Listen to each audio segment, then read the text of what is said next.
May kilala ka bang merong high blood, sakit sa puso, stroke o may family history ng mga nabanggit?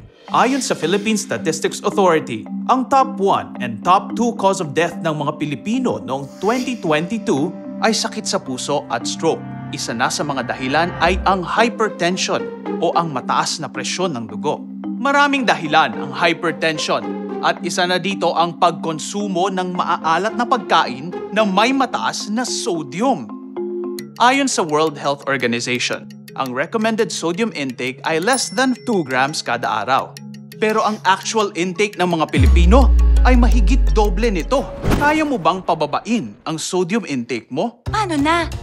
Kung walang asin, walang lasa, walang gana. Tsaka mas mahal gumamit ng ibang pampalasa, no? Eh, mahirap yata yan. Good news! Sa bawasin ng Ajinomoto Philippines Corporation, kayang-kaya ang pagbawas ng sodium habang napapanatiling masarap ang bawat lutuin. Kumpara sa asin, 1/3 lamang ang sodium content ng Ajinomoto Umami Seasoning. Napakadaling gawin. Sa simpleng substitution ay maaaring mapababa ang sodium intake ng up to 40% habang napapanatiling masarap ang dishes. Subukan natin sa simpleng scrambled egg. Masarap nga! Malinamnam, ha? So easy, di ba? At sobrang abot kaya. Kaya ano pang hinihintay nyo?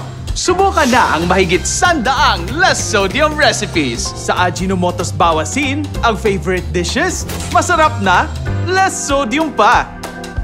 So we can all eat well, live well. Ajinomoto.